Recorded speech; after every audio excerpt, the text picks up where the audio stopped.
Còisir Òigridh bí mi frucht in scoil gas bí mi dul còisir farfil meistr I teagasg. Nuair has sin dúdú sin le meistr macavilleing ha uafsoch spáirseáil is a duine go maith díalir. Well, ha clas seach Gianni mar skipli, agus ha sin fag na tséidich in amach is an còisir, is nuair ha meistr an sína seach. Ha is talim a bhí an còisir, sgas is talim a seinn is ha meistr snug nuair a ha sin an còisir, so ha bhí spáirseáil.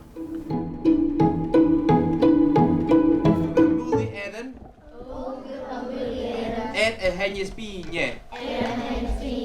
Ó guver múli a hennis bíne. Smis Iain-Murdo ha mi gwybod an y clas seach an y bun-sgoile Gaelic Primary. Nuair a háisi mi an seo an 2008 háisi mi as a giplin.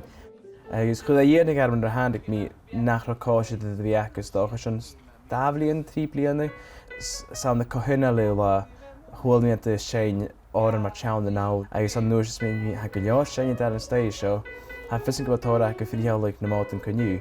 So na brín duine bheith asás an runna seo stoch mar fís na háige agus háisi ní nuair sin a stochar díadach coigtainna díag sa sin is sims mi chuig go bhfuil daichiid sa céad a gine de chláir ac yn ys tír na húlaid luain, so ha fas. Ha go más spáirse le meistr mar sgas ha is a cinna go más spáirse so.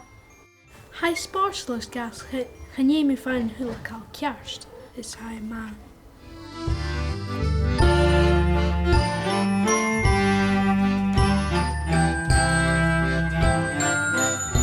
He gwybod gymach ans nŵbydd gylai a lege ach cwtioch leis y hwlwyd a heidion I he gwybod gymach.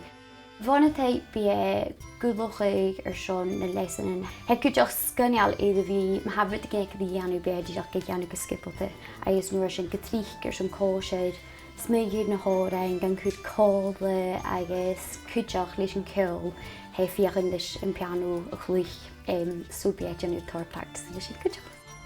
Wel, atá up a dhawn, ach sé up a dhawn chanir cwngadis mar gre up a chrua I hawn. Sgas ha cort rounds fi gael ianw, ha cort rwys fi gwael parstan, agus hi wad ystau sio, hi gohara clas a siac at y cwni caran tornas mwna hwg nelas at y gyr sy'n eich hialting an y nien y soeg. Ha mi gyma prosial, chan ei dydach a Iain-Murdo ach a chlawn cwtioch chi nhw Faic yn cho mas a hat y gianwys dydach chos Jonoch sa hat son seinn agus Gaelic agus cruthachadh.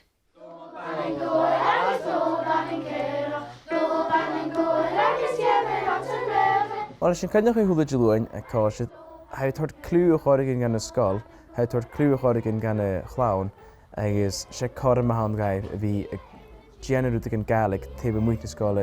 Wel, ha genu rwthin mar jazzy rwyd ha gra. Fi ha genu actions mar crab claws agus rwthin eile.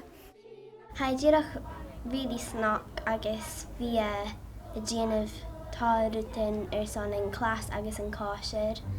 We both love Gaelic and we both love the mod. He's so easy-ozy, he's so easy-going and he's up for anything. He's a big kid himself, so yeah. I do all the liaising with parents. Choir have gone out in school time and sung in care homes, local mods in Inbhir Nis and the national mod. Wat mi táidse go nuair a bheith còisir a bhrosnaich. Bhí snoc gynro isacha gynro sin bhrosnaich agus gynro díach yn ping fo còisir eile. Ba mi sé bhinn agus ba mi húile uafsoch táidse. Fa mis yn mwgoi sgas gyda chlawn ydyn doi. Fa sy'n eile ar doi glan. Ha dwi'n Facebook ac yn ys fa granny sy'n ydyn fa hwldni ac yn nŵr sy'n genw share ar hwlw cael, dyn genw retweets agos. Ha sy'n y cord rwys yn cwtioch fel at y Faic yn. Han yw gyda'ch yw'ch y Urchadan, fa yw'ch yn teaching yn ysgol, fa hwldni mae'r cwrsnoch gyma college gaif. Mae ha ciol y tord yw'ch y gaif ysgrach yn y Gaelic as yn hwyl. Agus fi Faic yn mac ar wrth nadroch a hawn, nhw'n dwi'n gwneud ei alda ti, nad ydych gyda'ch fi cwr agos y gewn sy'ch eich liefig as y Gaelic. Han fi smyg am ymwystod ei mynd as y fat. Se teacher ma hawn, ha I cartech di fawrchwyd sy'n ysgol. Ha na teacher ma yn fiachsa is ha ifing is ha uafsoch ma fi'n cwrst.